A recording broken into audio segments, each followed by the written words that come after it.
সারা বিশ্বে সবচেয়ে বেশি যে দুটি বস্তু খাওয়া হয়ে থাকে তা হলো মাংস এবং আলু। অতএব বোঝাই যাচ্ছে আলুর প্রতি টান শুধুমাত্র বাঙালির মৌরসি পাট্টা নয়। আলু দিয়ে তৈরি হয় না এমন পদ খুঁজে পাওয়া দুষ্কর। আমিষ হোক বা নিরামিষ, সব রেসিপিতে আলু একাই 100।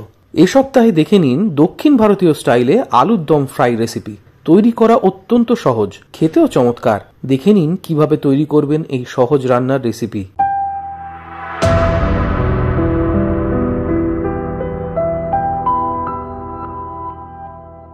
এটা তৈরি করার আগে একটা সিক্রেট মশলা তৈরি করতে হবে, যার জন্য লাগবে রসুন, বিউলির ডাল, ধনে, গোটা গোলমরিচ আর শুকনো লঙ্কা।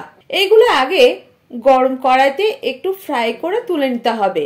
তারপর নরমাল তাপমাত্রায় আসার পর সেটা গ্রাইন্ড করে নিতে হবে। তবে খুব মসৃণ করার প্রয়োজন পড়বে না, একটু দানা দানা থাকবে, তাহলে খেতে টেস্টি হবে। এরপর নিতে হবে ছোট ছোট গোটা সিদ্ধ করা আলু, হালকা নুন দিয়ে সিদ্ধ করতে হবে। এবার সেগুলো একটা বড় চামচের সাহায্যে একটু চেপে চেপে দিতে হবে। এখানে ভিডিওটা দেখলে আপনারা বুঝতে পারবেন। এটা দ্বিতীয় স্টেপ রেডি। ফাইনাল রান্নাটা করার জন্য কড়াইতে সাদা তেল গরম করে তাতে যোগ করতে হবে পেঁয়াজ কুচি ও কিছুটা কারি পাতা। এগুলো ফ্রাই করার মাঝে যোগ করতে হবে চাট মশলা, আমচুর মশলা, একটু হিং, লবণ, হলুদ গুঁড়ো।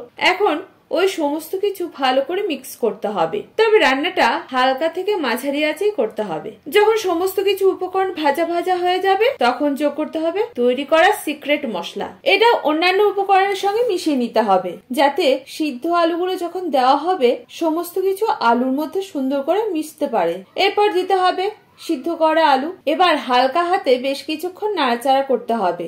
আলুর সঙ্গে মশলা মিশে গেলে যোগ করতে হবে ধনেপাতা কুচি ও নারকেল কোড়া। প্রয়োজনে একটু জলও ব্যবহার করতে হবে। 5 থেকে 10 মিনিট রান্নাটা হালকা হাতে করার পরেই তৈরি হয়ে যাবে সাউথ ইন্ডিয়ান স্টাইলের আলুর দম ফ্রাই। চাইলে আজকেই তৈরি করে ফেলুন। তৈরি করার পরে কেমন হয়েছিল সেটা কিন্তু কমেন্ট করে জানাতে ভুলবেন না। আমিও তো থাকি আপনাদের কমেন্টের অপেক্ষায়। আর আমার রান্না বা রেসিপি কে কোথা থেকে দেখছেন সেটাও কমেন্ট করবেন, সঙ্গে আপনাদের নামটাও শেয়ার করবেন। আমার রান্না বা রেসিপি ভালো লাগলে লাইক শেয়ার করতে ভুলবেন না। যারা প্রথম আজকেই আমার রান্না দেখছেন, ইউটিউব থেকে দেখে থাকলে চ্যানেলটাকে সাবস্ক্রাইব করবেন, ফেসবুক থেকে দেখে থাকলে পেজটাকে ফলো করতে ভুলবেন না। এটাই আপনাদের কাছে ছোট্ট অনুরোধ। আর যারা প্রথম দিন থেকে আমার সঙ্গে আছেন তাদেরকে অসংখ্য ধন্যবাদ। যাই হোক, আজ এই পর্যন্ত। দেখা হচ্ছে পরবর্তী ভিডিওতে। আপনারা ভালো থাকুন, সুস্থ থাকুন। ধন্যবাদ।